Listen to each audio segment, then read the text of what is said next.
चलिए तो आइए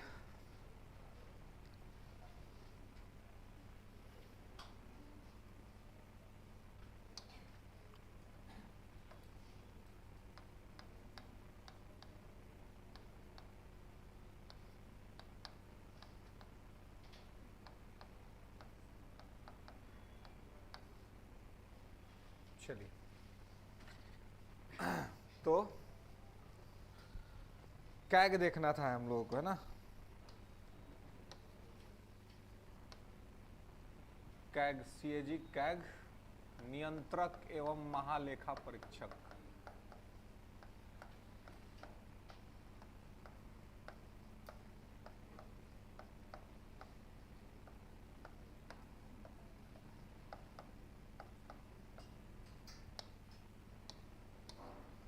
comptroller and auditor general, comptroller बोलते हैं इसको, हाँ, COMP, कम। तो मैंने कंट्रोलर नहीं लिखा जाता इसको ना, कंप्ट्रोलर लिखा जाता है, ठीक है। मतलब हिंदी में नियंत्रक लिखे है ना, तो इंग्लिश में कंट्रोलर नहीं होता है, कंप्ट्रोलर होता है। तो कैग को के बारे में हम लोग को देखना है कि कैग क्या है और किस प्रकार से काम करता है ना। कोर्ट हम लोग देख चुके थे, जुडिशरी देख चुके थे, क्या जी मिला किताब में? न्यायाधीश की नियुक्ति करते हैं। लिखा नहीं था कहीं पे कोई किताब में? ये नहीं है तो लिखाएगा कहाँ, है ना। अब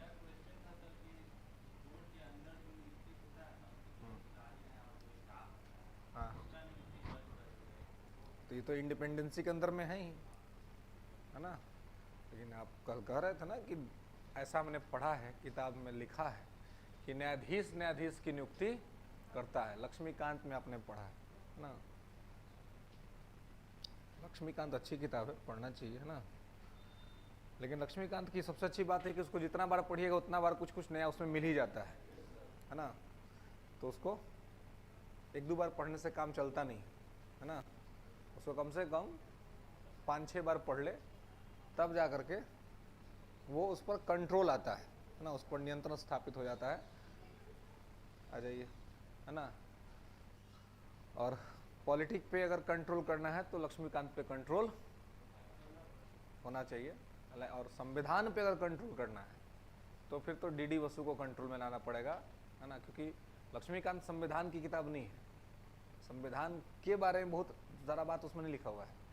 संविधान का मतलब हुआ केस स्टडी, संविधान में क्या है, कैसे है, किस प्रकार से है।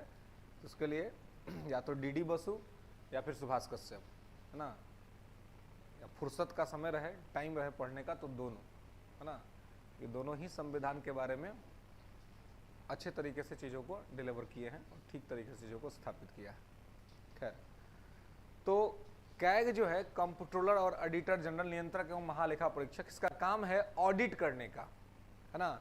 जो खर्च होता है उस खर्च का ऑडिट करता है ये, है ना। तो थोड़ा सा लिखेंगे कि CAG is an independent authority, CAG is an independent authority,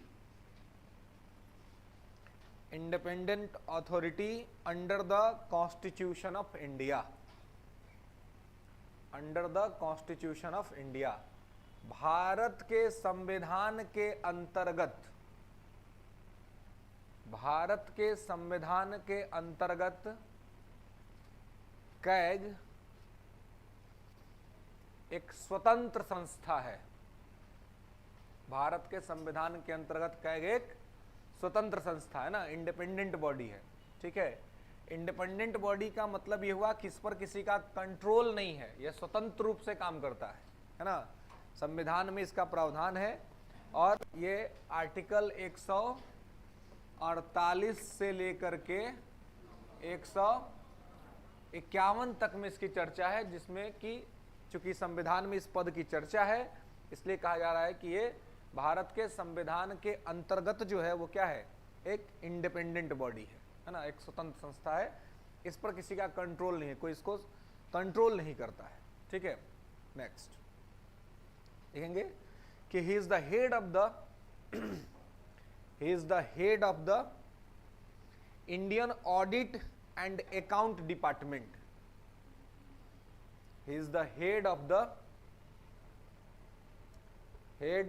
the Indian audit and account department and chief guardian of public purse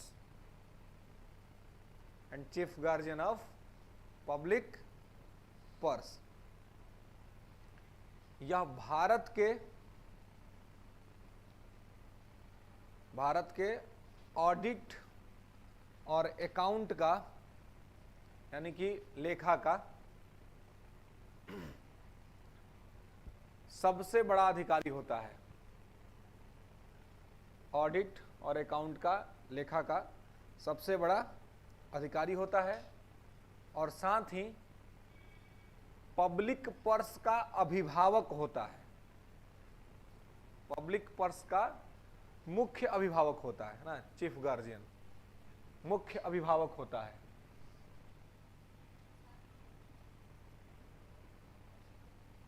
ठीक है, ओके। हाँ, पब्लिक पर्स का मतलब ये हुआ कि जनता का पैसा ये ऑडिट करता है। ऑडिट किसका करता है? सरकार की खर्चों का। और सरकार जो खर्चा करती है वो पैसा आता कहाँ से है? जनता के टैक्स से। तो जनता के टैक्स का पैसा सही जगह पर खर्चा हुआ है कि नहीं हुआ है, सही जगह से खर्चा हो रहा है कि नहीं हो रहा है, उसी चीज का जांच करने का काम ये करता है। ठीक है, इसीलिए इसको कहते हैं पब्लिक पर्स का गारंटर, कि पब्लिक का पैसा गलत जगह पर खर्चा ना हो जाए, इस चीज की ये गारंटी देता है। ठीक है, समझ में आई बात? तो और इसको जो है, इसका काम है कि भाई ये देखता है कि जो खर्च हो रहा है वो सही तरीके से हो रहा है कि नहीं, जो खर्चा है वो ठीक तरीके से आवश्यक जगह पर हो रहा है कि नहीं। कहीं ऐसा तो नहीं कि बिना मतलब के खर्चे हो रहे हैं, जिसका कोई नीड नहीं है फिर भी खर्चा हो रहा है ना। तो उन चीजों को ख्याल करने का, उन चीजों का ध्यान रखने का काम ये करता है। ठीक है, प्रोसीड। नेक्स्ट लिखेंगे कि it is the institution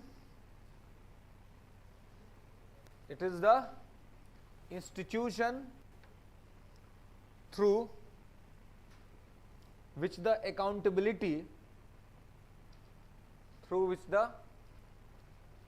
accountability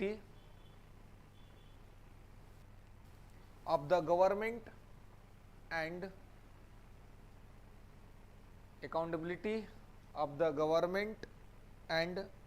other public authorities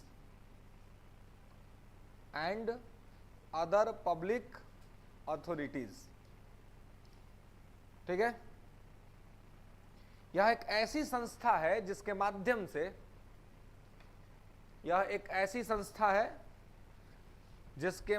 से, सरकार का उत्तरदायित्व, ठीक है, सरकार का उत्तरदायित्व और सरकारी खर्चे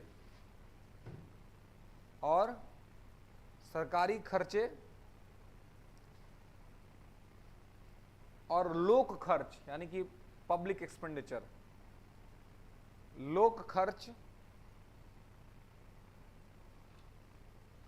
का नियंत्रण करता है या देखरेख करता है।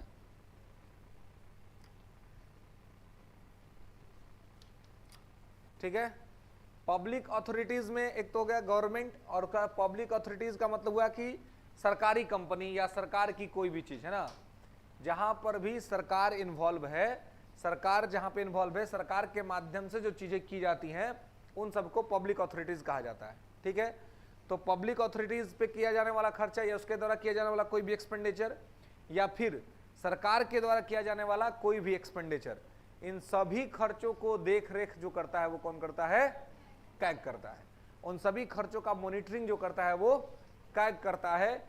कैग देखता है कि जो खर्च हो रहा है वो सही जगह पर सही तरीके से हो रहा है कि नहीं हो रहा है, कहीं ऐसा तो नहीं कि जो खर्च है वो गलत तरीके से गलत जगह पे किया जा रहा है। ठीक है, तो इन चीजों का ध्यान रखने का काम किया जाता है। Okay, proceed. अच्छा, वर्तमान में कैग कौन है जी भारत का? गिरीश चंद्र मुर्मू। बिल्कुल ध्यान रखेंगे कि वर्तमान में जो भारत के कैग हैं वो कौन है? गिरीश चंद्र मुर्मू। जनरली इस पोस्ट पर बिठाया जाता है सीनियर आईएएस ऑफिसर को। ठीक है, जो सीनियर आईएएस ऑफिसर होते हैं, वरिष्ठ आईएएस अधिकारी, उन्हीं को इस पद पर बिठाया जाता है ताकि वो क्या कर सकें, तो इसका लाभ उठा सकें। ठीक है, मतलब लाभ उठा सके मतलब कि ये नहीं कि खुद ही ये करवे, लाभ उठा सके का मतलब है कि जनता को इसका लाभ दे सके कि जो भी खर्चा हो रहा है वो जनता के हित में हो रहा है कि नहीं हो रहा है, इस बात का ख्याल रखें। अब जो कैग है ये करता क्या है? कैग किसी को खर्च करने से नहीं रोकता है। खर्च जो मर्जी आप कीजिए, जितना मर्जी आपका बजट बन गया है ना, उसके लिए आपका एस्टिमेट पास हो चुका है, आप खर्चा कीजिए, खर्चा में कैग नहीं रोकने जाएगा। जब खर्च आप कर लीजिएगा, सारा काम हो जाएगा, उसके बाद कैग पहुंचता है। जब सारा खर्चा हो जाएगा, सारा काम हो गया, तब कैग जाएगा जांच करने के लिए, और तब कैग पता करेगा कि जो एक्सपेंडिचर आपने दिखाया है सही में वो खर्चा हुआ है अथवा नहीं, है ना। अब जैसे मान लीजिए कि अगर किसी घर में कोई विवाह शादी है ना, तो विवाह शादी में क्या होता है कि एक आदमी कोई मालिक होता है ना खर्चों का, कि भाई वो एक्सपेंडिचर करेगा, ये करेगा। मान लीजिए कि आप में से किसी घर में शादी है, अब पिताजी ने आप में से किसी को मालिक बना दिया, है ना, और आपने उनको एस्टीमेट दे दिया कि ये जो शादी है ना, मान लीजिए कि बहन का शादी है, तो उसमें डॉरी ओरीज का भी मामला है, तो खर्चा बढ़ जाता है ना। तो वो आपको जो है सो आपने कह दिया कि भाई हमको जो है वो कम से कम 50 लाख रुपया का खर्चा पड़ेगा, है ना। एक ठीक ठाक शादी अगर करनी है, लड़का सरकारी नौकरी में खोजना है ना, कि गवर्नमेंट जॉब में हो, है ना, सिलेक्टेड हो, है ना, तो इतना तो लग ही जाएगा, है कि नहीं। ये तो मिनिमम है, ठीक ठाक, मतलब अब पीसीएस यूपीएससी नहीं होगा, नॉर्मल कोई गवर्नमेंट जॉब होगा तो फंस जाएगा इतना मामला, है ना, इसमें कोई दिक्कत नहीं होगा, है आराम से हो जाएगा। हाँ, तो इतना में मामला हो जाएगा ठीक ठाक से, है ना। अब देखिए डॉरीज का प्रॉब्लम बेसिकली क्यों है जी, क्योंकि इसमें दिक्कत ये है कि मतलब जो माता पिता हैं उनका जो है ये है कि भाई हम चाहते हैं कि हम अपनी बच्ची को, जो लड़की है, उसको सिक्योर लाइफ दे दें, है ना। प्राइवेट लड़का सबको पूछता नहीं है लोग, है कि नहीं। अगर प्राइवेट लड़का पूछ ले तो इतना खर्चा 10 लाख में का मामला निपट जाएगा, है कि नहीं। लेकिन प्राइवेट वाला को कोई पूछता नहीं हो सकता कि भाई नहीं तो क्या है ना। सरकारी वाला का तुरंत मार्केट वैल्यू जो है सो अपलिफ्ट कर जाता है, एकदम भाग जाता है ऊपर में। तो मतलब एक जो महत्वाकांक्षा है ना, महत्वाकांक्षा के वजह से ये सारी चीजें जो है सो अभी भी सोसाइटी के अंदर में चल रही हैं, है ना। अगर ठीक ठाक तरीके से अगर सबको एक्सेप्टेंस मिलने लग जाए तो ये सब इतना प्राइस नहीं रहेगा, है ना, वो कम जाएगा। जो जिस लेवल पे है, जिस लेवल के हिसाब से सब लेवल से कर ले, है ना, तो कोई खास दिक्कत या समस्या का सामना नहीं करना पड़ेगा। लेकिन अपने से ऊपर लेवल में जाने की जो महत्वाकांक्षा है ना, वो महत्वाकांक्षा इस डाउरीज को खत्म नहीं होने दे रही है ना। अगर इक्वल सोसाइटी एस्टेब्लिश करने का प्रयास करे तो शायद ये खत्म हो जाए, लेकिन अपलिफ्ट करने का जो ये है उसके वजह से ये जो है सो चलता रह रहा है और चल रहा है। खैर, तो मान लीजिए कि आपने इतना का बजट बना दिया, आपको इतना पैसा दे भी दिया गया और आपका जो है सो मतलब जो पूरा आपने खर्चा कर लिया, विवाह शादी संपन्न हो गया, ठीक है, और आपने दिखा भी दिया कि आपने 50 लाख खर्चा कर दिया, ठीक है। उसके बाद अब एक आदमी आता है आपसे, पिताजी ने किसी को नियुक्त कर दिया कि भाई अब थोड़ा देखिए कि जो कह रहा है कि 50 लाख हम खर्चा कर दे, क्या सही में 50 लाख खर्चा हुआ है? ये कह रहा है कि हम इतना किए हैं, है ना। आजकल देखिएगा, आजकल एगो है चल रहा है इंजीनियर सब, है ना। तो अब चाहे कोई भी लोग कहता है कि भाई लड़का क्या है भाई, तो इंजीनियर है। अब इंजीनियर, पिताजी को कह दिया कि भाई हम तो इंजीनियर लड़का से शादी करवाए हैं, है ना, और उसको डाउरीज में हम दिए हैं इतना लाख या कुछ भी अपना अमाउंट बता देता है। अब वो पता करता है, जो कैग बन के जो गया वो पता करता है कि ये कौन सा इंजीनियर है भाई, है ना, ये क्या सही में मतलब IITian है या NITian है, तब तो मार्केट वैल्यू ज्यादा रहेगा। आई जाके मेरठ से पास होके आया है ना, तो कैसे इसको इतना इसका प्राइस इतना कैसे हाई चला गया? यही भ्रष्टाचार है ना। क्यों कह तो दिया कि है, लेकिन जब चेक करने वाला गया तो देखा कि भाई क्या है, ये तो लोकल है ना, 15-20 हजार पर काम कर रहा है ना, खाली नाम लगा हुआ है कि है प्राइवेट से कहीं से डिग्री लेके आया है, उसी से कर दिया, लोग को बुर्बक बना रहा है कि बड़ा कंपनी में इंजीनियर है ना। उस चक्कर में अपने पास पैसा सेव कर लिया, वो दिया नहीं, बस कैग बता देगा कि देखिए ये जो 15 लाख का जो एक एस्टिमेट ही दे रहा है, ये मामला 5-6 लाख में निपटा लिया है ना, अब बाकी इस पैसा इसके पॉकेट में है ना। इसके बाद अब फिर बात आती है, अच्छा खाने पीने पे क्या खर्चा हुआ भाई, तो खाने पीने का वो अब देखता है कि क्वालिटी तो बहुत अच्छा था नहीं, है ना, 2-3-4 आइटम्स ही थे खाने में, और उस पर वो कह रहा है कि उस पर भी 10 लाख खर्चा हो गया, तो फिर कहेगा कि भाई तो खाना पीना ठीक था नहीं, 10 लाख खर्चा कहाँ से किया? तो उसका एस्टिमेट देखेगा, उसमें ही मालूम चलेगा कि 5-6 लाख का घपलाबाजी उसमें भी किया है, वो उसमें भी घोटाला कर दिया है। मतलब खर्चा आप कर दिए हैं, उस भ्रष्टाचार को कैग नहीं रोकता है, लेकिन भ्रष्टाचार होने के कारकों का पता लगा लेता है कि भ्रष्टाचार किन किन मुद्दों में हुआ है। इसीलिए कैग के संबंध में भीमराव अंबेडकर का एक स्टेटमेंट है, वो कहते हैं कि कैग की स्थिति ठीक वैसी है कि किसी मृत व्यक्ति को वो जीवित तो नहीं करा सकता, लेकिन उसके मृत होने के कारणों का पता लगा सकता है, जिससे कि भविष्य में किसी को मृत्यु होने से रोका जा सके। मतलब कि भ्रष्टाचार को तो कैग शायद नहीं रोक पाएगा, लेकिन भ्रष्टाचार जो हो गया है उसके कारणों को पता लगा लेगा, और इसके वजह से भविष्य में होने वाला भ्रष्टाचार रुक जाएगा, है ना। तो यही इसका काम है। ये स्कैम रोक नहीं पाता है, क्योंकि स्कैम हो जाने के बाद ही जाता है, बाद का ड्यूटी है इसका, है ना, पहले नहीं। ये जब खर्चा होते रहता है तब नहीं, खर्चा करते वक्त कोई पूछने नहीं जाता है सरकार से कितना खर्चा कर रहा है, क्या कर रहा है, नहीं कर रहा है ना। तो बेसिकली इस प्रकार से व्यवस्था यहाँ पर निर्धारित होती है और चलते रहती है। ओके, तो ये कैग के द्वारा जो है सो आर्टिकल 148 to 151 में इसके अंदर में ये चर्चा है। ठीक है, नेक्स्ट लिखेंगे कि कैग की नियुक्ति भारत के राष्ट्रपति के द्वारा की जाती है। CAG appointed by the president of India.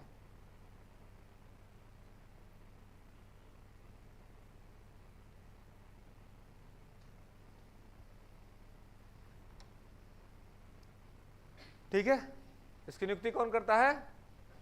Bharat के राष्ट्रपति, है ना, राष्ट्रपति के माध्यम से इसकी नियुक्ति होती है।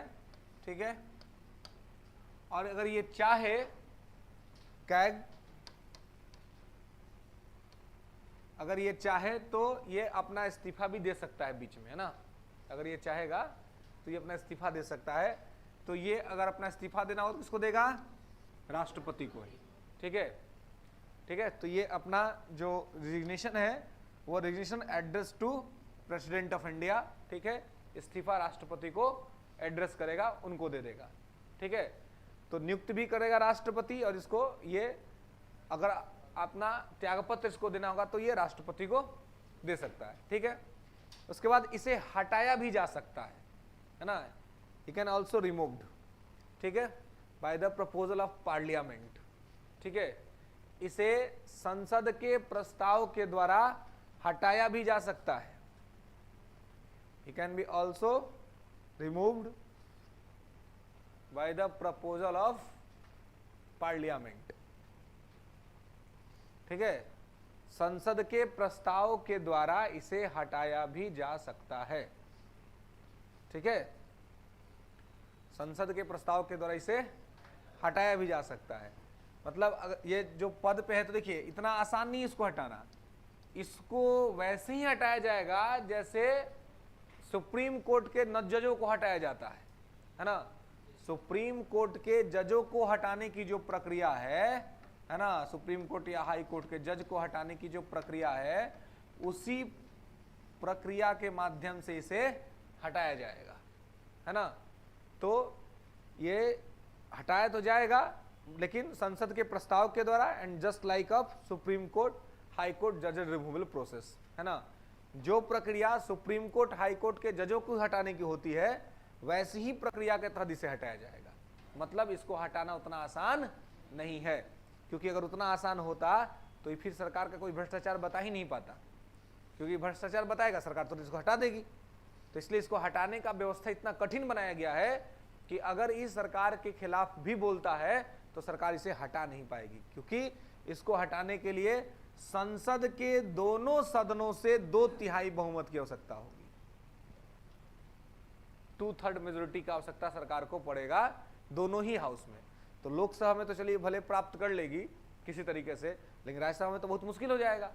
तो इसलिए ये इस पद को इस बात की स्वतंत्रता भी है कि इसको सरकार अपनी मनमर्जी से जब मन तब हटा नहीं सकती है, इसलिए ये आराम से अपना काम कर सकता है। ठीक है, इसको हटाया नहीं जाएगा। ठीक है, इसका जो कार्यकाल होता है, जो टेन्योर होता है, वो अगर पूरा हो जाएगा तो ये स्वतः हट जाएगा, है ना। तो इसका टेन्योर होता है 6 वर्ष अथवा 65 वर्ष। इसका कार्यकाल लिख लेंगे, टेन्योर 6 वर्ष अथवा 65 वर्ष। 6 वर्ष अथवा 65 वर्ष, 6 years और 65 years, whichever comes earlier। सुन लेंगे, whichever comes earlier, 6 year और 65 years, whichever comes earlier। 6 वर्ष अथवा 65 वर्ष, इसमें से जो पहले आ जाए। तो कौन पहले आ जाएगा? 6 वर्ष पहले आ जाएगा कि 65 वर्ष? है, दोनों ही आ जाएगा, कोई भी आ सकता है। ज्यादा किसके आने की संभावना है? ज्यादा 65 वर्ष के आने की संभावना है। क्यों भाई?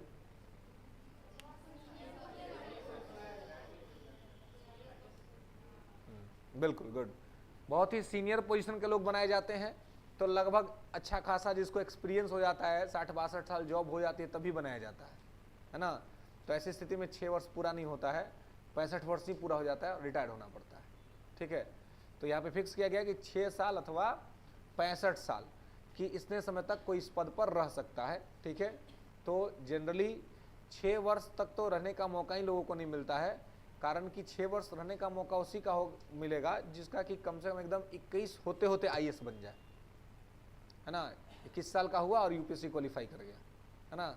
तो उसमें क्या होगा कि अब उसके पास मैक्सिमम प्रमोशन प्राप्त करने का एक्सपीरियंस होगा, बहुत लंबे समय तक जॉब करेगा वो, है ना। तो ऐसे लोगों को मिलता है और ऐसे लोग बहुत कम होते हैं, बहुत स्थितियाँ ऐसी कम होती हैं। तो इसलिए यहाँ पर जो है वो 65 वर्ष जल्दी पूरा हो जाता है 6 वर्ष की तुलना में।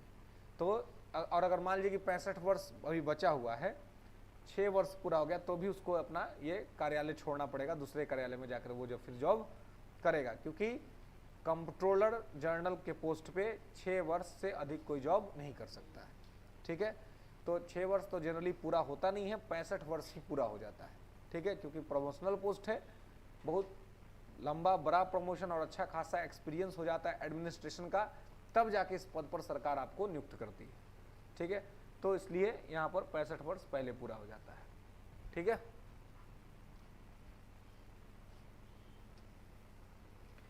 चलिए, तो यहाँ पर इस चीज को आपको ध्यान रखना है। ठीक है, कि ये जो है वो इसका जो कार्यकाल है वो 6 वर्ष अथवा 65 वर्ष का है। इसको हटाया भी जा सकता है, तो इसको हटाने का जो प्रोसेस है वो वैसे ही है जैसे सुप्रीम कोर्ट के जजों को हटाने का प्रोसेस है। क्लियर है? काम समझ रहे हैं इसका क्या है? ऑडिट करना, है ना। और ध्यान रखेंगे, लिख लेंगे ऑब्जेक्टिव या वर्क लिख लेंगे, कार्य। तो कार्य क्या है इसका? तो इसका कार्य है ऑडिट करना, है ना, ऑडिट एंड अकाउंट्स। ठीक है, तो काम है इसका ऑडिट्स करना। और ये देखिए, ये ऑडिट जो कैग जो ऑडिट करता है, ये सेंटर और स्टेट दोनों के लिए करता है। राज्य में कैग का पोस्ट नहीं होता है, तो एक ही कैग है, वो केंद्र का भी ऑडिट करता है और राज्य का भी ऑडिट करता है। ठीक है, मतलब कि वो जो इंडियन गवर्नमेंट है उसका भी करेगा और बाकी सब जो स्टेट गवर्नमेंट है उनका भी ऑडिट करता है कैग। ठीक है, तो कैग एक ही होता है, ये केंद्र सरकार और राज्य सरकारों का ऑडिट करता है।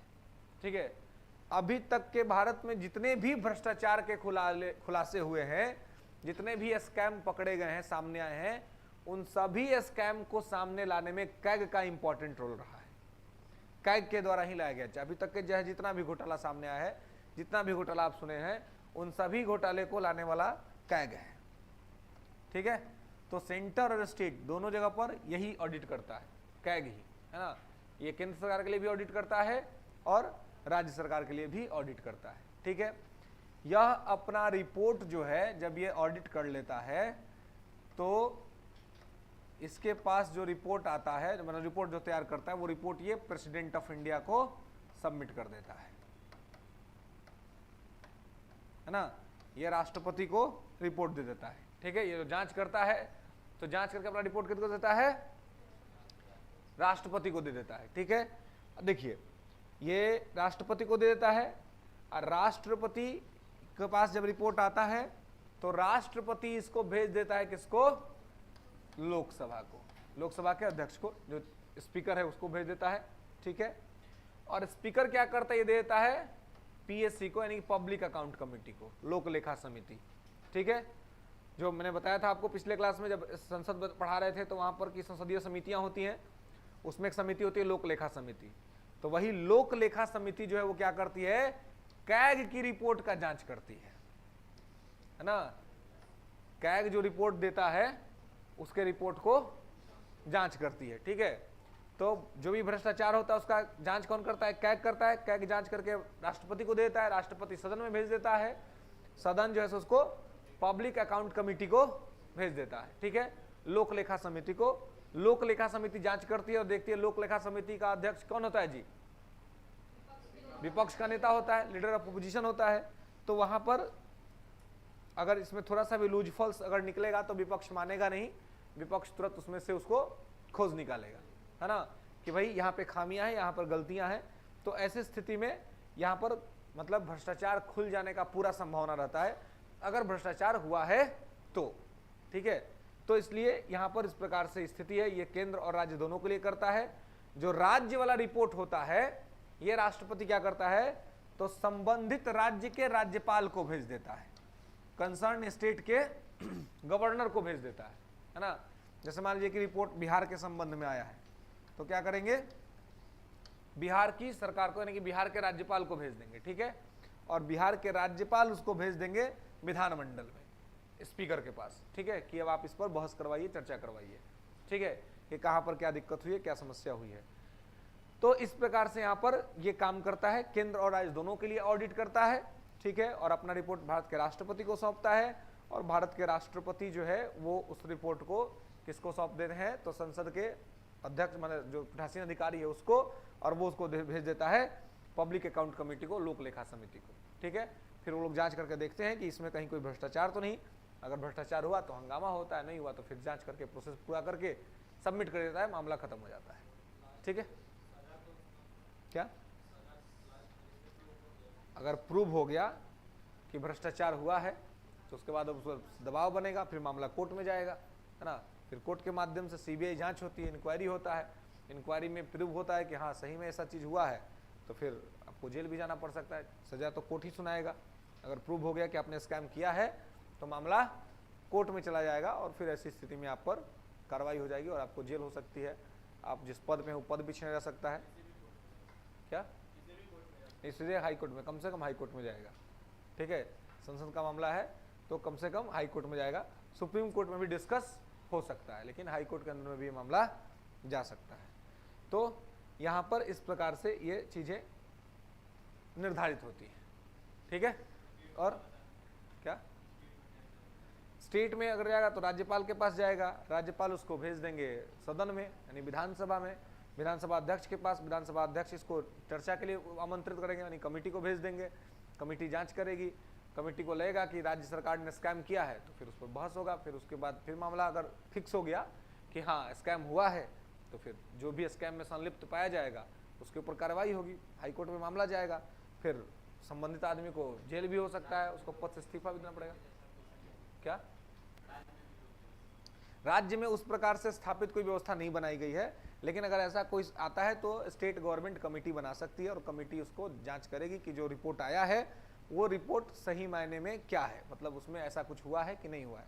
अगर प्रूव हो गया तो फिर मामला तुरंत हाईकोर्ट पकड़ लेगा और उसके बाद कोर्ट जो दंड देगा, दंड विधान करेगा, या सीबीआई इंक्वायरी होती है जनरली, तुरंत इसमें सीबीआई इंक्वायरी कह दिया जाता है, सीबीआई इंक्वायरी करती है और इंक्वायरी में वो पाती है कि हाँ हुआ है, उसको पर्याप्त सबूत मिलते हैं तो सीबीआई का अपना कोर्ट भी चलता है, सीबीआई का कोर्ट के अंदर में चीज़ें चलती हैं, सीबीआई कोर्ट का फैसला आता है, आपको सीबीआई कोर्ट के फैसले से आपत्ति है तो फिर आप हाई कोर्ट में जाइए, उसके बाद फिर आप सुप्रीम कोर्ट में जाइए, तमाम तरह के विकल्प होते जैसे कि अभी जो एक घोटाला का चर्चा हुआ था लेकिन वो बाद में प्रूव नहीं हो पाया, वो था 2G स्पेक्ट्रम घोटाला, है ना।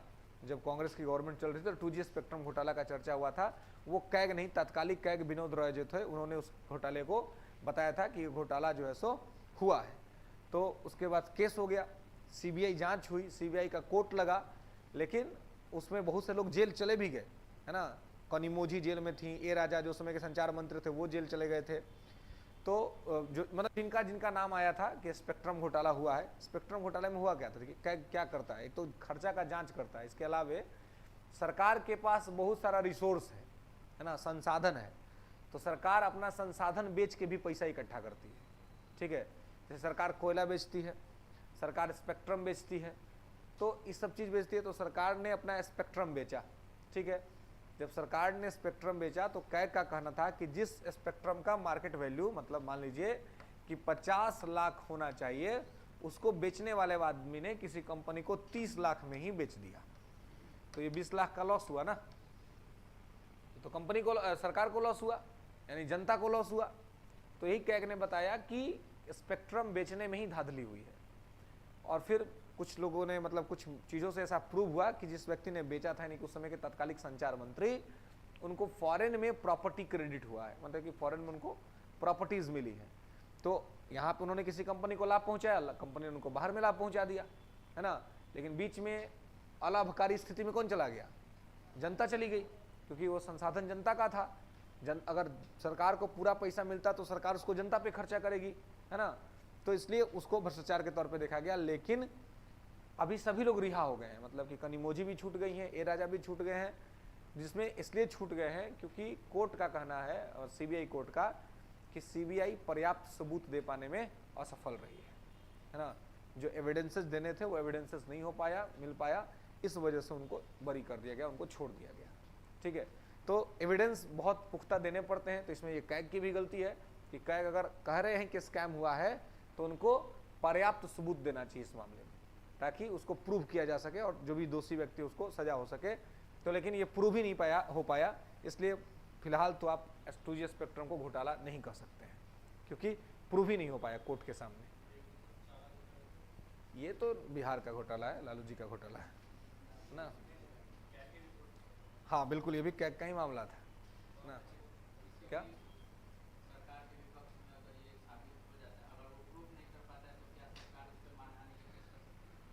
हाँ, जिसका प्रूव नहीं हो पाया वो कर सकता है। अगर प्रूव नहीं हुआ तो कर सकता है कि भाई हमको बदनाम करने का साजिश किया गया, है ना। लेकिन अब है कि कोर्ट कैसे बरी कर रहा है आपको, है ना। कोर्ट दो तरह का बरी करता है, एक कोर्ट कहता है कि बाइज्जत बरी, है ना, माने इज्जत के साथ, विथ डिग्निटी, है ना, इज्जत के साथ, प्रतिष्ठा के साथ बरी, मतलब कि आप पर गलत आरोप लगाया गया, मिथ्या आरोप लगाया गया। तो ऐसी स्थिति में आपके पास मानहानि का चांस है कि आप कर सकते हैं कि मैं अपने कुछ किया ही नहीं। लेकिन जब कोर्ट कहता है कि बरी किया जाता है, वो भी लेक ऑफ एविडेंसेस, साक्ष्य के अभाव में, है ना, तो मतलब कि अपराध तो हुआ है शायद, लेकिन पर्याप्त सबूत नहीं आ पाए, इसलिए आपको छोड़ रहे हैं, है ना। तो अब इसमें आप ये कह सकते हैं कि भाई हमने किया ही नहीं तो सबूत कहाँ से रहेगा, है ना। लेकिन बहुत सारी चीज़ें हुई हैं जिसके वजह से ये मामला चर्चा में इतना दिन तक रहा या फिर जेल भी हुआ। लेकिन जो पुख्ता सबूत चाहिए जिसके वजह से आपको परमानेंट सजा दिया जा सके, वैसा स्ट्रांग सबूत नहीं मिला, इसके वजह से आपको बरी करना पड़ा, है ना। अभी बिहार में आप देखे होंगे बाहुबली को रिहा किया गया है ना, जो कि बहुत बड़ा चर्चा का विषय बना हुआ है कि बाहुबली को क्यों रिहा किया गया, है ना। जेल के कानून नियमों में संशोधन करके रिहा किया गया है ना। जबकि इन बाहुबली पर एक आईएएस की हत्या का मुकदमा था, उस मामले में इनको उम्र कैद की सजा हुई थी। जी कृष्णैया गोपालगंज डीएम, है ना, काफ़ी कम उम्र में सेलेक्ट हुए थे, काफ़ी गरीब परिवार से थे, है ना, लेकिन उनकी हत्या हो गई और हत्या के बाद उसी मामले में उम्र कैद की सज़ा हुई थी। लेकिन बिहार सरकार ने जेल के कानून नियमों में कुछ बदलाव करके उनको रिलीज कर दिया है, उनको छोड़ दिया गया है ना। तो वही मैं हमेशा आपको बताऊं कि समर्थ के नाक कछु दोष गोसाई, है ना। ये तुलसीदास जी लिखते हैं अपने रामायण में कि सामर्थ्यवान को कोई दोष नहीं लगता है ना।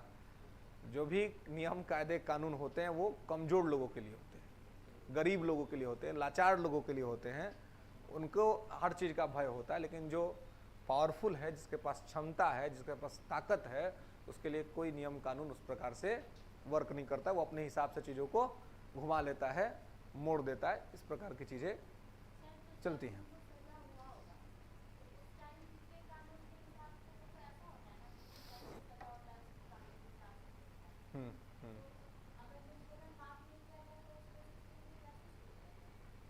ये कहने का मतलब ये है कि उनको हुआ है उम्र कैद, और जब उम्र कैद हुआ था उस समय उम्र कैद का जब उनको सजा दिया गया था उस समय के हिसाब से ऐसा कहा जा रहा है कि उम्र कैद मतलब 14 साल होता था और उनका सजा 14 साल से ज़्यादा हो चुका है ना।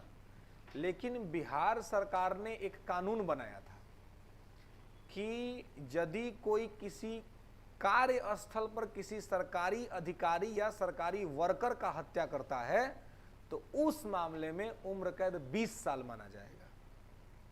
और यह हत्या एक अपराधी मतलब जो हत्या हुई थी वो एक आईएएस ऑफिसर की हुई थी, ड्यूटी में हुआ था। तो ऐसे में इस कानून के अंतर्गत सजा 20 साल की होनी है, लेकिन वो 20 साल अभी पूरा हुआ नहीं है। तो सरकार ने जो बदलाव किया है वो अपने ही नियम में बदलाव किया है ना। जो उन्होंने ये नियम बनाया कि मतलब सरकारी जगह पर अगर कोई सरकारी अधिकारी का या पर कुछ हत्या होता है तो उस मामले में हम इतना मानेंगे, तो उसी को उसमें बदलाव किया गया है ना। तो अगर उसके हिसाब से देखें तो उनका 14 ईयर पूरा हो चुका है ना, तो हो सकते हैं रिहा। लेकिन फिर एक कानून जो सरकार का ही कानून सरकार के ही आड़े आ रहा था, और इसमें आनंद मोहन तो मान लीजिए कि ये बड़े ये हैं, इसलिए इनका नाम आ रहा है। इसके वजह से लगभग 27 अपराधी रिहा हो गए हैं, 27 अपराधी जेल से छूट गए हैं इस कानून में बदलाव के वजह से, है ना।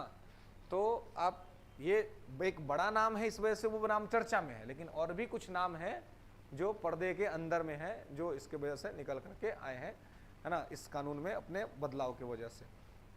खैर, तो ये सब अपना एक्ट्स कानून में बदलाव या कानून को अपने हिसाब से तोड़ना मोड़ना ये सब चलते रहता है, सरकारें इस तरह की कामें करते रहती है। खैर, तो कैग का बेसिकली जो काम है वो इसका काम है कि ये ऑडिट करे, सेंटर के लिए भी, स्टेट के लिए भी, और ऑडिट करके रिपोर्ट सबमिट कर देता है। ये भ्रष्टाचार को रोक नहीं पाता है, लेकिन भ्रष्टाचार किन कारणों से हुआ है, भ्रष्टाचार किन किन बिंदुओं पर हुआ है, उन सभी चीज़ों को ये उजागर कर देता है, उन सभी चीज़ों को ये कर देता है। इसलिए भीमराव अंबेडकर इसको कहते हैं कि यह ऐसा चीज़ है कि यह मृत व्यक्ति को जिला तो नहीं सकता है, लेकिन मृत होने के कारणों का पता लगा सकता है, और जिससे क्या है कि भविष्य में किसी को मृत्यु होने से बचाया जा सकता है। वो सारा प्रोविजंस यहाँ पर इसके अंतर्गत किया गया है। इसलिए इसको पब्लिक पर्स का गारंटर कहते हैं कि ये पब्लिक का जो पैसा होता है उसका ये क्या करता है, रक्षा करता है। ठीक है, आर्टिकल लिखेंगे, आर्टिकल 148 की आर्टिकल्स में इसके मामले में क्या लिखा हुआ है, तो लिख लेंगे आर्टिकल 148 अनुच्छेद 148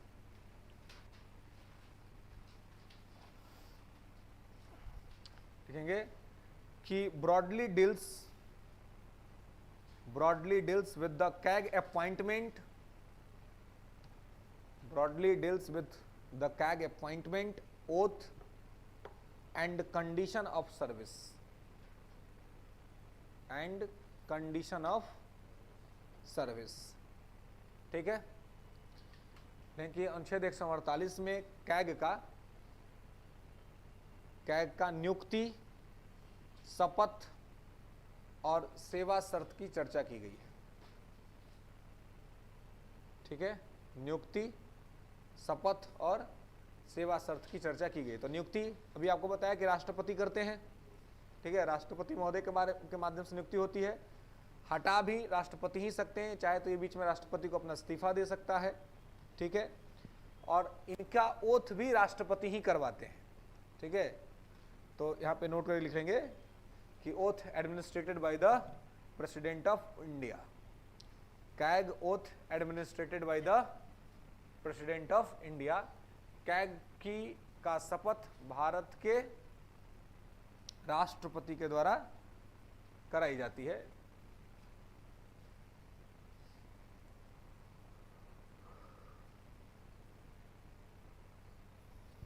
ठीक है, नेक्स्ट आर्टिकल 149 अनुच्छेद 149 deals with the duties and power of the Comptroller and Auditor General of India, deals with the duties and power of the Comptroller and Auditor General of India। ठीक है, अनुच्छेद 149 में नियंत्रक एवं महालेखा परीक्षक के कर्तव्यों एवं शक्तियों का चर्चा है। कर्तव्यों एवं शक्तियों का चर्चा है। तो कर्तव्य इनका क्या है? तो इनका कर्तव्य है कि ये क्या करे? तो इनका कर्तव्य है कि ये अपना ऑडिट्स करे।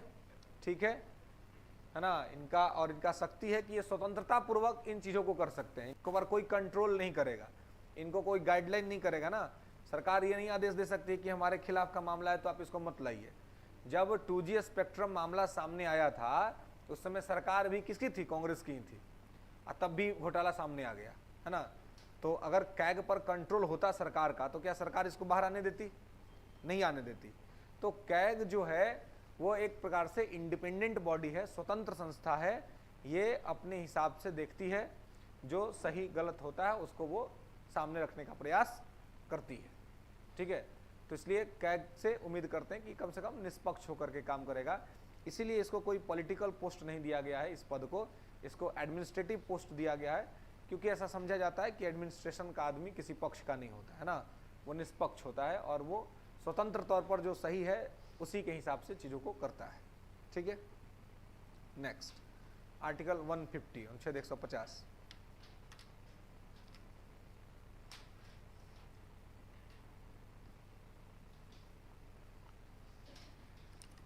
लिख लेंगे कि CAG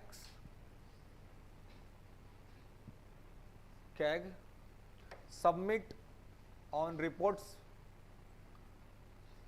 CAG submits on reports to president of India.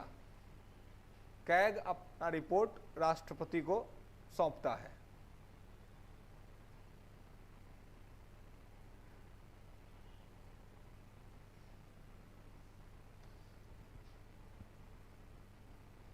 ठीक है, तो ये जो अपना रिपोर्ट है वो राष्ट्रपति को सौंपता है, राष्ट्रपति इसको ट्रांसफर अन्य फॉर्म में कर देते हैं, यानी कि अन्य जगहों पर इसको भेज देते हैं। पब्लिक अकाउंट कमेटी मतलब भेज देते हैं ये हाउस को, और हाउस का जो स्पीकर होता है वो भेज देता है पब्लिक अकाउंट कमेटी को।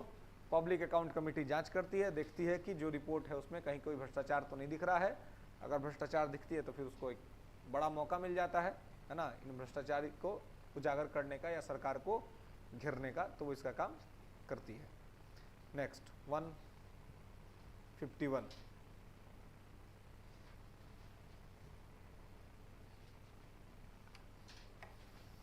लिखेंगे कि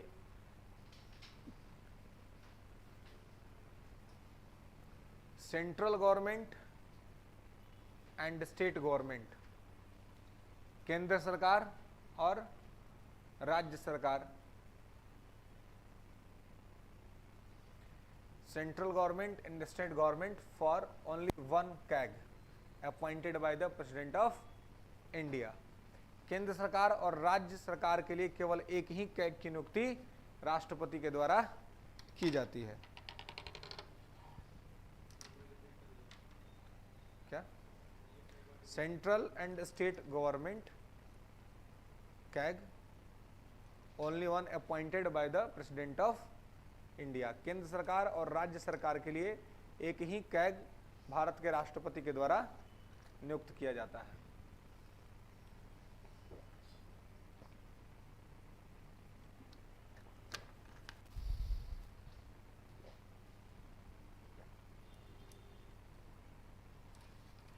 ठीक है, तो बेसिकली इसका जो काम है वो काम यह है कि ये केंद्र सरकार के लिए, राज्य सरकार के लिए, दोनों के लिए जो खर्चे होते हैं उन खर्चों की जांच करे और देखे कि सरकार की पैसों से कहीं कुछ गलत तो नहीं हो रहा है, और अगर कुछ गलत होता है तो वो उसकी जांच करता है, उसका रिपोर्ट सबमिट करता है और उस पर फिर आगे कार्रवाई होती है। यानी कि आप कह सकते हैं कि एक प्रकार से भ्रष्टाचार निवारक संस्था है या भ्रष्टाचार रोधक संस्था है। सरकारों को डर होता है कि अगर हम भ्रष्टाचार करेंगे तो कैग का जांच होगा और कैग अपने जांच में इसको पकड़ सकता है, तो इससे क्या होगी? सरकार की बदनामी होगी, सरकार का खिलाफत होगा और फिर सरकार जो है सो चुनाव हार सकती है ना। अभी देखिए कि वर्तमान सरकार के एक बहुत बड़ा मुद्दा लेकर के आ गए हैं सतपाल मलिक साहब, है ना, जिन्होंने ये कहा है कि भाई पुलवामा अटैक सरकार की गलतियों की वजह से हुआ है ना। सरकार से कहा गया कि आप हेलीकॉप्टर दीजिए, आप, है ना, इतना बड़ा काफिला रोड मार्ग से नहीं जाएगा, है ना। फिर भी केंद्र की सरकार ने सुना नहीं, और जिस दिन ये घटना घटी थी उस दिन प्रधानमंत्री फोटो शूट करवा रहे थे, मूवी बन रही थी प्रधानमंत्री की, है ना। प्रधानमंत्री उत्तराखंड में एक विदेशी पत्रकार के साथ बिजी थे, हाफ पैंट और टी शर्ट के साथ कैमरा लिए हुए, है ना, और प्रधानमंत्री से हाँ बिल्कुल वो रोकने नहीं जाते, लेकिन आप प्रधानमंत्री हैं, आपकी जिम्मेवारी बनती है कि आप हमेशा सजग रहें, है ना। आप नहीं रोक लेते तो इसका क्या मतलब? फिर इस्तीफा दे दीजिए, आप क्यों प्रधानमंत्री, है ना, रिजाइन कर दीजिए, फिर आप फोटो खिंचवाइए, आप चल जाइए विदेश, है ना। बिल्कुल, आप अगर जिम्मेवारी नहीं लेंगे तो आप क्यों प्रधानमंत्री हैं? आपको इतना देश की जनता ने आपको चुना है, और देश की जनता ने इसलिए चुना है कि आप ये करेंगे। उस समय स्थिति ऐसी थी कि प्रधानमंत्री ने केवल अकेले थे और उनके साथ वो जो उनका शूटर था, माने कि जो शूट कर रहा था वीडियो, वो उनके साथ था, बाकी सब लोग दूर थे। यानी कि प्रधानमंत्री से संपर्क भी स्थापित करना मुश्किल था उस टाइम पर। तो ऐसी स्थिति तो नहीं होनी चाहिए। प्रधानमंत्री को हमेशा अपने पास ऐसा सर्विस रखना चाहिए कि अगर देश में कोई स्थिति बिगड़ता है तो तुरंत कनेक्टिविटी हो पाए और उनको पास इन्फॉर्मेशन पहुंच पाए। ये ठीक बात है कि प्रधानमंत्री को अगर समय पे जानकारी हो भी जाता तो वो घटना को रोक नहीं पाते, लेकिन ये कहना कि हम नहीं रोक पाते इसलिए हम हियरिंग नहीं लिए या हम उपस्थित नहीं थे, इससे काम नहीं चलने वाला है ना। हाँ, लेकिन ये तो एक पक्ष है। दूसरा पक्ष ये है कि सतपाल मलिक जी जो ये बात अभी इनको याद आ रहा है, उस दिन क्यों नहीं याद आया? ये अभी क्यों याद आ रहा है? तो ऐसा नहीं कि ये पूर्णतः वो उनको क्लीन चिट दे दिया जाए, क्योंकि जब तक राज्यपाल थे तब तक कुछ नहीं बोले। राष्ट्रपति पद, राज्यपाल पद से हटा दिया गया तो गलतियां दिख रही है, खामियां दिख रही है, इसका मतलब कि अवसरवादी हैं। जब तक लाभ मिलता रहा तब तक चुप रहे, और लाभ मिलना बंद हो गया तो मुंह खुल गया। तो फिर उस बात पर कितना विश्वास किया जा सकता है, ये भी अपने आप में संदेह के घेरे में है, क्योंकि ये देखा गया है कि वो थोड़ा सरकार से अलग रुख अपना रखते रहते हैं हर मुद्दों पर, है ना। और इस बार इतना बड़ा एलिगेशन है सरकार पर, जांच हो जाना चाहिए, निष्पक्ष जांच करा दे सरकार। अगर सरकार को भी लगता है कि वो कुछ गलत नहीं की है, ऐसा कुछ नहीं हुआ है, तो जांच करा ले, जांच करा करके रिपोर्ट सामने आ जाए, फिर क्लियर हो जाएगा कि क्या मामला है या किस प्रकार से चीज़ें हुई हैं। लेकिन दोनों ही पक्षों की गलतियां हैं। अगर ऐसा कुछ भी हुआ है तो अगर सत्यपाल मलिक जी को जो आज स्टेटमेंट दे रहे हैं, ये उनको उसी दिन देना चाहिए था। उसी दिन उनको सार्वजनिक तौर पे आकर के बोलना चाहिए था मीडिया में कि गलत हुआ है, सरकार ने सुना नहीं, हमने सरकार को रिकमेंडेशन भेजा था, सरकार ने हमारी बात को नहीं सुना, जिसके वजह से इतनी बड़ी घटना घट गई। तो उस समय नहीं बोले। अब जब राज्यपाल के पद से हटा दिया, अब किसी स्टेट में राज्यपाल नहीं है, कोई पद नहीं है अपने पास, तो फिर चीजें निकल के सामने आ रही है। तो इसलिए इस पूरे मामले की भी निष्पक्षता को देखना जरूरी है। और ध्यान रहे कि हम आप सभी क्या हैं, विद्यार्थी हैं। तो ये जो आप लोग जुड़ जाते हैं ना कोई सी पॉलिटिकल आइडेंटिटी के साथ कि नहीं ये तो हमारा चाचा है, मौसा है, फूफा है, फुआ है ना, इनको सपोर्ट करेंगे, कोई सपोर्ट नहीं, किसी को भी कोई सपोर्ट नहीं। हाँ, जो जहां पर सही है उसको वहां पे सपोर्ट कीजिए, जो जहां पे गलत है उसका विरोध कीजिए, चाहे वो कोई भी हो, है ना। स्टूडेंट का यही धर्म है ना, कि सरकार जहां पे सही कर रही है तो इन्हें कि विरोध करने का काम मिल गया तो खाली विरोध कर रहे हैं, सही चीज में विरोध कर रहे हैं। इसलिए देश का विपक्ष का देखिए हाल कैसा हुआ पड़ा है। विरोध के नाम पे विरोध करने से जनता समझ जाती है कि सही विरोध नहीं कर रहा है ना। विरोध कीजिए उन मुद्दे पे जिन मुद्दों पर सही में सरकार को घेरा जा सके, और उन मुद्दों पर समर्थन भी दीजिए जहां पर वो समर्थन के हकदार है, एप्रिसिएशन भी कीजिए उसको। ये पहले भारत की राजनीति में होता था। अटल बिहारी वाजपेयी विपक्ष के नेता थे, इंदिरा गांधी प्रधानमंत्री थी, तो इंदिरा गांधी ने विपक्ष के नेता को अपना डेलीगेशन बना करके भेजा था विदेश में। विपक्ष में रहते हुए अटल बिहारी वाजपेयी विपक्ष के नेता थे, फिर भी उन्होंने अपना रिप्रेजेंटेटिव अपने किसी मंत्री को नहीं बनाया बल्कि विपक्ष के नेता को बनाया। यह था भारत की राजनीतिक परंपरा। अटल जी विपक्ष में रहते हुए इंदिरा गांधी की सार्वजनिक नीतियों की आलोचना करते हुए भी वो कहते थे कि इंदिरा जो है वो इस देश की छत्राणी है, दुर्गा है इंदिरा, है ना। तो इंदिरा का इस हद तक समर्थन करते थे अटल बिहारी वाजपेयी। ये देश की लोकतंत्र की सबसे बड़ी विशेषता है कि जहां पर आपको कुछ अच्छाई दिख रही है समर्थन कीजिए, जहां पर बुराई दिख रही है वहां नीतिगत मुद्दा पे आलोचना कीजिए। लेकिन अब स्थिति क्या है कि अगर विपक्ष में है तो केवल विरोध ही करेंगे, सत्ता पक्ष में है तो केवल समर्थन ही करेंगे, है ना। देश में दो स्थितियां हैं। अगर कोई व्यक्ति सरकार का विरोध करता है तो सरकार के जो समर्थक लोग हैं उसको एंटी नेशनल बता देते हैं कि ये राष्ट्रवादी आदमी नहीं है, राष्ट्र के खिलाफ है। और एक पक्ष ऐसा है जो सरकार का समर्थन करता है, उसको कह देता है कि ये मोदी भक्त है ना, ये तो उसी के भक्ति में डूबा हुआ है। जबकि दोनों ही परिस्थितियां गलत है, दोनों में से कोई भी सिचुएशन ठीक नहीं है। सिचुएशन मध्यम मार्ग का ठीक होता है, मिडिल पाथ जो होता है वो ठीक होता है ना। मिडिल पाथ पढ़े होंगे आप लोग बौद्ध धर्म में। क्या मिडिल पाथ क्या होता है जी, क्या है वो सामंजस्य कैसे बनता है?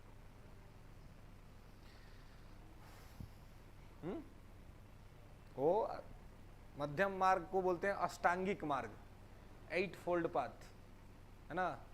तो 8 फोल्ड पाथ क्या है?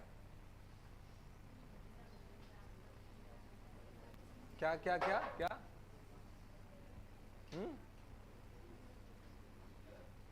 क्या है?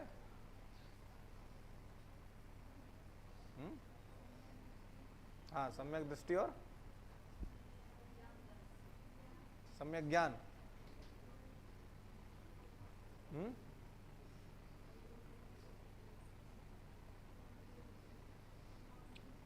सबसे पहले सम्यक दृष्टि, फिर यह सम्यक संकल्प, यह सम्यक वाक, फिर सम्यक क्रमांत, फिर सम्यक अजीव, फिर सम्यक व्यायाम, फिर सम्यक स्मृति, फिर सम्यक समाधि। ये 8 रास्ते हैं जिसको बौद्ध धर्म में कहा गया है कि ये 8 फोल्ड पाथ है ना। इस 8 फोल्ड पाथ से, इस अष्टांगिक मार्ग से आप क्या कर सकते हैं, तो समाज की जो बंधन है उन बंधनों से मुक्त हो सकते हैं और फ्री होकर के आप मतलब इसमें आप या तो संन्यास आश्रम में रहिए या फिर आप गृहस्थ आश्रम में रहिए। इन चीज़ों को मान करके आप बौद्ध धर्म के साथ जुड़ सकते हैं और बौद्ध धर्म को लेकर के आगे बढ़ सकते हैं, है ना। मतलब एक प्रकार से संन्यास आश्रम और गृहस्थ आश्रम के बीच में संतुलन स्थापित करके आप बौद्ध धर्म के अनुयायी बन सकते हैं। बेसिक मुद्दा इसका यही है, ठीक है। खैर, तो यहाँ पर इस प्रकार से नियंत्रक और महालेखा परीक्षक का ये सारा काम है और इस प्रकार से कॉन्स्टिट्यूशन के अंदर में इसका चर्चा है, ठीक है। मेन काम है इसका भ्रष्टाचार को रोकना और भ्रष्टाचार को कंट्रोल करना। तो ये भ्रष्टाचार को रोक तो नहीं पाता है, कंट्रोल नहीं कर पाता, लेकिन भविष्य में भ्रष्टाचार होने की संभावनाओं पर प्रतिबंध लगाने का काम करता है। ठीक है, तो इस प्रकार से ये आपका कैग था। इसके बाद जो आपको देखना है वो देखना है राज्य सरकार, स्टेट गवर्नमेंट, है ना। तब हेडिंग बनाएंगे स्टेट गवर्नमेंट, राज्य सरकार।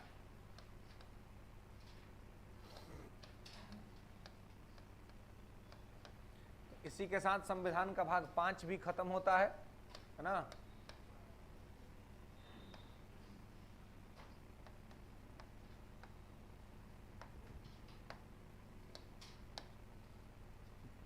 राज्य सरकार, राज्य सरकार जो है वो आर्टिकल 152 से शुरू होता है और चलता है 237 तक। जैसे उधर केंद्र सरकार आपने देखा था आर्टिकल 52 से 151 तक चला, वैसे अब ये 152 से 237 तक। ठीक है, और ये संविधान का जो भाग हो जाएगा वो 6 हो जाएगा।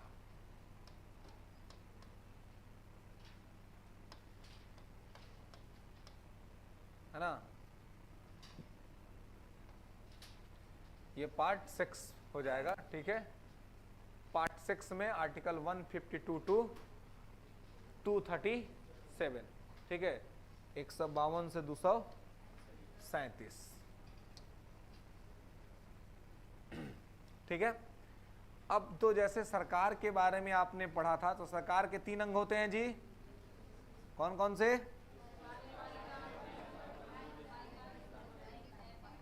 हाँ, तो कार्यपालिका यानी कि एग्जीक्यूटिव, विधायिका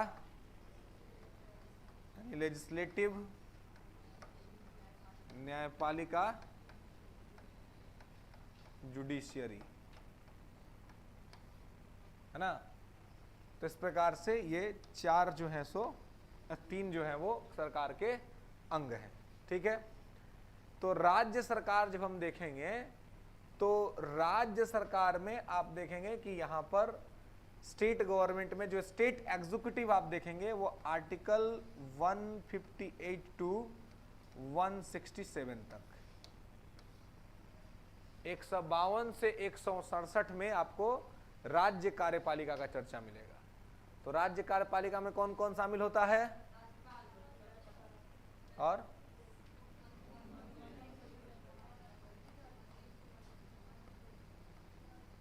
राज्यपाल,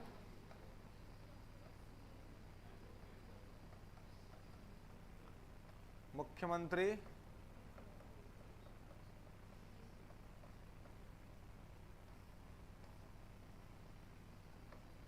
मंत्री परिषद,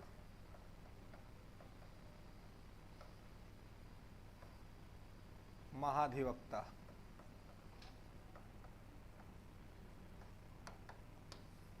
ठीक है, यहाँ पर उपराष्ट्रपति सा कोई पद नहीं होता है, वहां पर था ना राष्ट्रपति उपराष्ट्रपति, है ना।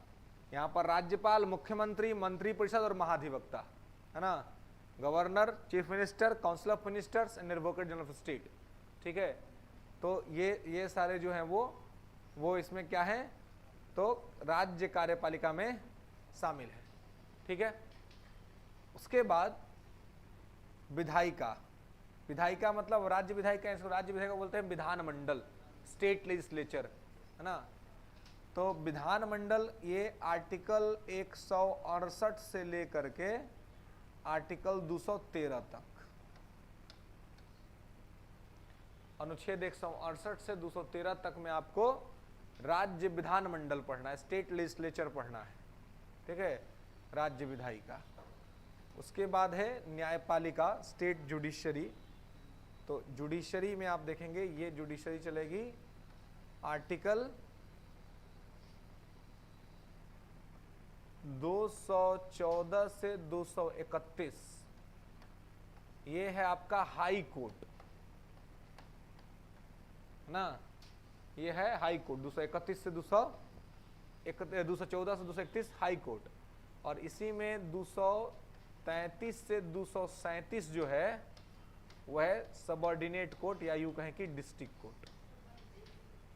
32 गायब है, 32 बताएंगे जब 32 में आएंगे तो कि 32 क्या है। ठीक है, तो यहाँ पर ये न्यायपालिका जो है स्टेट जुडिशरी, इसमें हाई कोर्ट 214 से 231 और डिस्ट्रिक्ट कोर्ट जो जिला लेवल पर आपको जो कचहरी होता है आप लोग जाते हैं है ना डिस्ट्रिक्ट में, तो उसका चर्चा 233 से 237 में है। डिस्ट्रिक्ट कोर्ट जिसमें दीवानी कोर्ट अलग होता है, फौजदारी कोर्ट अलग होता है ना, बहुत सारे जज बैठते हैं वहाँ पर है ना। जिला में जो कचहरी होता है उसमें अगर जाइएगा तो आप बहुत सारा जज सब होता है वहाँ पर है ना, बहुत सारा कोर्ट वहाँ पे चलते रहता है ना, उसमें अलग अलग जज बैठ के उसकी हियरिंग करते हैं।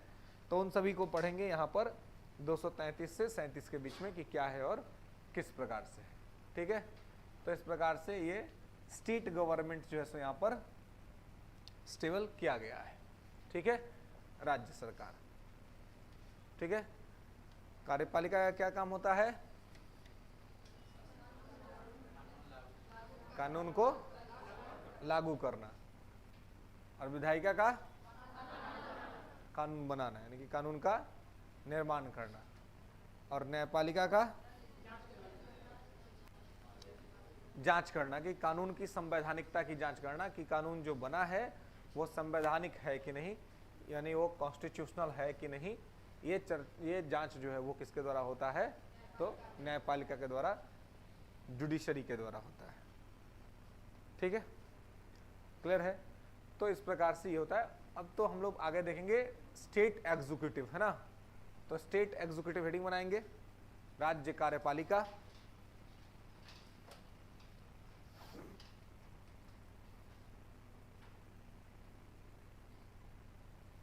राज्य कार्यपालिका, तो राज्य कार्यपालिका का प्रमुख कौन है? राज्यपाल, है ना। तो पहले देखेंगे राज्यपाल, गवर्नर।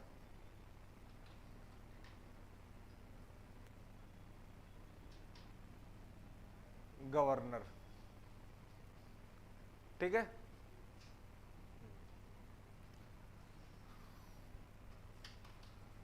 तो देखिए गवर्नर जो है ये ऐसा पद है जिस पद को लेकर के बहुत सारा विवाद है ना। केंद्र राज्य संबंधों में गवर्नर पद पर लेकर के बहुत विवाद होता है।